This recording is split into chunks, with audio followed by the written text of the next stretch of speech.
Hello पिलाने welcome to my channel easy politics with Suresh. Dear students, आज video रे आमे जो प्लान को जो परीक्षा चलती वर्तमान से प्लान को पे मु किछि इंपोर्टेंट शॉर्ट क्वेश्चन गुडा को प्रस्तुत करछि। पर्टिकुलरली मु यूनिट 1 रो ही करछि। मो पाखरे एते समय नथला तेन कर मु करनी एवं मो देह मध्ये खराब थिला, तो I hope you all will consider it. ताले हमें समय वेस्ट न करी डायरेक्ट हमें क्वेश्चन गुडी को पढ़िबा। प्रथम क्वेश्चन होची किए वो केबे आभिमुख्य प्रस्ताव देथिले। यार उत्तर होची पंडित जवाहरलाल नेहरू 1947 मसिया जनवरी मास 22 तारिख रे से आभिमुख्य प्रस्ताव देथिले। द्वितीय प्रश्न होची केउ मिशन 1942 मसिया रे भारत रे एक संविधान प्रणयन सभा गठन पाए सम्मति प्रकाश देथिला। यार उत्तर होची क्रिप्स मिशन। संविधान प्रणयन सभा निर्वाचन माध्यम गठित हेबो बोली की प्रस्ताव देथिला। Cabinet mission.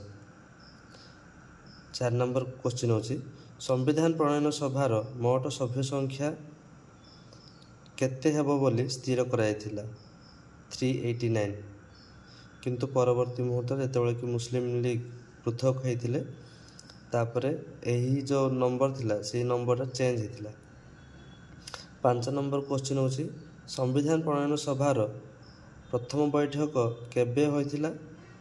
जहार उत्तर होची दिल्ली ठारे होइथिला 1946 मसिया डिसेंबर मास 9 तारिख रे। प्रथम बैठक रे अस्थायी सभापति भावे दायित्व नहीं किए नहीं। उत्तर होची सच्चिदानंद सिन्हा। तांको परे स्थायी सभापति और उपसभापति मध्य निर्वाचित होइथिले। से माने किए थिले डॉक्टर राजेंद्र प्रसाद से स्थायी सभापति थिले एवं उपसभापति थिले doctor Harendra Kumar Mukherjee. 8 number question होची काहार प्रस्ताव अनुसार भारत और पाकिस्तान दुईटी पृथक राष्ट्र होइथिला। Lord Mountbatten. 9 नंबर प्रश्न होची संविधान प्रणयन सभा डैश टी कमिटी थिला। संविधान प्रणयन सभार केतोटी कमिटी थिला। सर्वमोट 10टी। 10 नंबर प्रश्न होची चिठा कमिटीर अध्यक्ष डैश थिले। Doctor Bhimrao Ambedkar. Next question होची संविधान प्रणयन सभा केबे आरंभ होई केबे समाप्त होइथिला बा शेष होइथिला। यार उत्तर होची 9 डिसेंबर 1946 रे आरंभ होइथिला। 26 नवेम्बर 1949 रे शेष होइथिला एवं सेही दिन ही हमर संविधान को अडॉप्ट करा जाइथिला। तो समुदाय केते दिन लागिथिला 2 वर्ष 11 मास 17 दिन लागिथिला। शॉर्ट क्वेश्चन पढ़ी पारे एटा। 12 नंबर क्वेश्चन होची संविधान रो उच्च गुडी को संक्षिप्त रे लेख। तो आम भारत जो संविधान टी तैयारी होइछि केउ केउ सब संविधान बा केउ केउ सब उत्सरु आम संविधान टी तैयारी होइछि। प्रथम होछि गवर्नमेंट ऑफ इंडिया एक्ट 1935।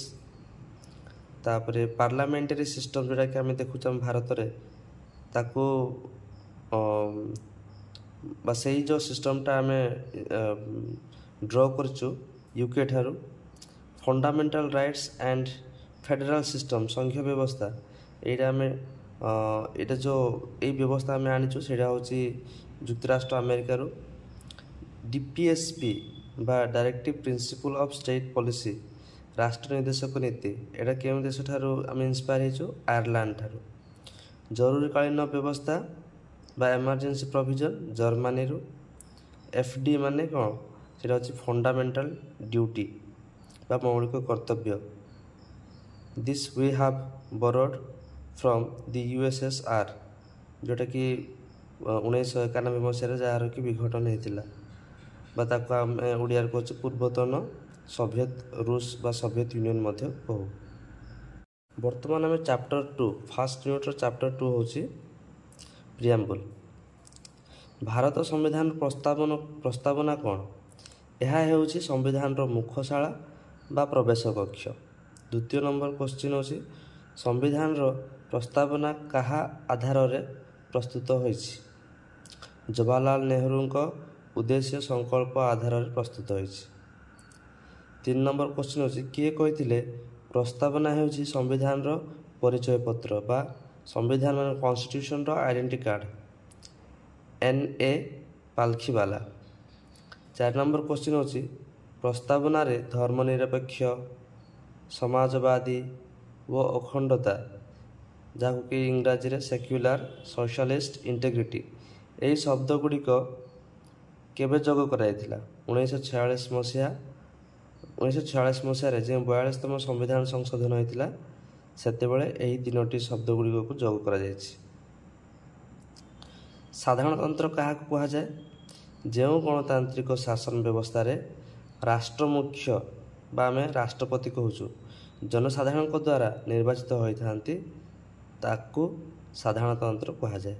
ଅବଶ୍ୟ ଆମ ଦେଶରେ ପରୋକ୍ଷ ଭାବରେ ସେ ନିର୍ବାଚିତ ହୋଇଥାନ୍ତି।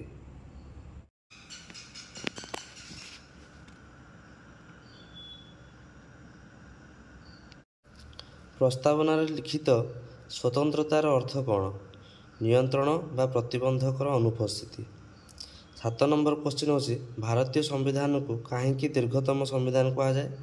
କାରଣ ଭାରତୀୟ ସମ୍ବିଧାନରେ 395ଟି ଧାରା ଅଛି, 22ଟି ଭାଗ ଅଛି ଓ 12ଟି ଅନୁସୂଚୀ ରହିଛି, ଯାହା ଅନ୍ୟ କୌଣସି ଦେଶରେ ନାହିଁ।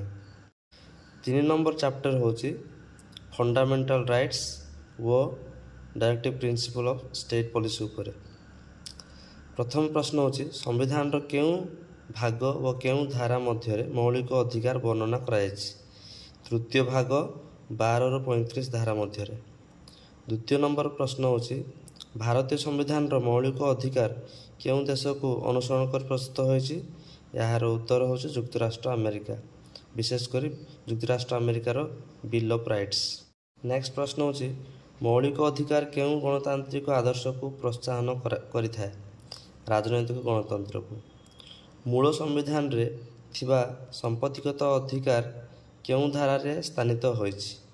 ପ୍ରଥମେ ଧାରା 31ରେ ସମ୍ପତ୍ତିଗତ ଅଧିକାର ଥିଲା ଗୋଟେ ମୌଳିକ ଅଧିକାର ଭାବେ, କିନ୍ତୁ ପରବର୍ତ୍ତୀ ମୁହୂର୍ତ୍ତରେ 1978 ମସିହାରେ ଯେତେବେଳେ କି 44ତମ ସମ୍ବିଧାନ ସଂଶୋଧନ ହୋଇଥିଲା ସେତେବେଳେ ତାକୁ 300A ବା 300 କ ଧାରାରେ ଏକ ଆଇନଗତ ଅଧିକାର ଭାବେ ତାକୁ ସ୍ଥାନ ଦିଆଯାଇଛି। 5 ନମ୍ବର ପ୍ରଶ୍ନ ହେଉଛି ମୌଳିକ ଅଧିକାର ନ୍ୟାୟାଳୟ ଦ୍ୱାରା ପ୍ରବର୍ତ୍ତିତ ଠିକ୍ ନା ଭୁଲ? ଠିକ୍। ନେକ୍ସଟ କ୍ୱେଶ୍ଚିନ୍ ହେଉଛି ଆଜ୍ଞାଦେଶ ଡ୍ୟାଶ ପ୍ରକାର? 5 ପ୍ରକାର। ସେଗୁଡ଼ିକ କ'ଣ? ବନ୍ଦୀ ପ୍ରତ୍ୟକ୍ଷୀକରଣ, ପରମାଦେଶ, ନିଷେଧାଜ୍ଞା, ଅଧିକାର ପୃଚ୍ଛା, ଉତ୍ପ୍ରେକ୍ଷଣ। 7 ନମ୍ବର ପ୍ରଶ୍ନ ହେଉଛି କେଉଁ ଭାଗ ଓ ଧାରା ମଧ୍ୟରେ ରାଷ୍ଟ୍ର ନିର୍ଦ୍ଦେଶକ ନୀତି ପ୍ରଦତ୍ତ? ଭାଗ 4 ବା ଚତୁର୍ଥ ଭାଗରେ ଧାରା 36ରୁ 51 ପର୍ଯ୍ୟନ୍ତ, ଯେଉଁଠାରେ କି ଆମେ ରାଷ୍ଟ୍ର ନିର୍ଦ୍ଦେଶକ ନୀତି ବିଷୟରେ ଆମେ ପଢ଼ିଥାଉ। 8 ନମ୍ବର ପ୍ରଶ୍ନ ହେଉଛି ଏହା ନ୍ୟାୟପାଳିକା ଦ୍ୱାରା ପ୍ରଣୋଦିତ ବା ପ୍ରବର୍ତ୍ତିତ କି? ଏହାର ଉତ୍ତର ହେବ ନା। କିଏ ଏହାକୁ ନୋଭେଲ ଫିଚର୍ସ କହିଥିଲେ? ଡକ୍ଟର ଭୀମରାଓ ଅମ୍ବେଦକର ବା ଡକ୍ଟର B.R. ଅମ୍ବେଦକର କହିଥିଲେ। କିଏ ଏହାକୁ ମାନେ ଡାଇରେକ୍ଟିଭ ପ୍ରିନ୍ସିପଲ୍ ଅଫ୍ ଷ୍ଟେଟ୍ ପଲିସି ଓ ମୌଳିକ ଅଧିକାର ଫଣ୍ଡାମେଣ୍ଟାଲ ରାଇଟ୍ସ ଏ ଦୁଇଟାକୁ କିଏ କହିଥିଲେ କନସାଇନ୍ସ ଅଫ୍ ଦି କନଷ୍ଟିଟ୍ୟୁସନ୍ କହିଥିଲେ? କିଏ କହିଥିଲେ? ଏହାର ଉତ୍ତର ହେଉଛି ଗ୍ରାନଭାଇଲ ଅଷ୍ଟିନ୍। ଡିୟର ଷ୍ଟୁଡେଣ୍ଟସ୍, ଆଜିର ଭିଡ଼ିଓରେ କେବଳ ଏତିକି ମୁଁ ତୁମମାନଙ୍କ ପାଇଁ ପ୍ରସ୍ତୁତ କରିଛି, କାହିଁକିନା ସମୟର ସ୍ୱଳ୍ପତା ଯୋଗୁଁ ଏବଂ ମୋ ଦେହ ମଧ୍ୟ ଠିକ୍ ନଥିଲା। ଆଶା କରୁଛି ମୁଁ ଆଗାମୀ ଭିଡ଼ିଓରେ ମୁଁ ଟିକେ ଲମ୍ବା ଭିଡ଼ିଓ କରିବି ଏବଂ ଗୋଟେ ଟପିକ୍ ଉପରେ ସମ୍ପୂର୍ଣ୍ଣ ଫାଷ୍ଟରୁ ଶେଷ ପର୍ଯ୍ୟନ୍ତ ମୁଁ ଭିଡ଼ିଓ କରିବା ପାଇଁ ଚେଷ୍ଟା କରିବି। ସମସ୍ତଙ୍କୁ ପୁଣି ଥରେ all the very best for your exam.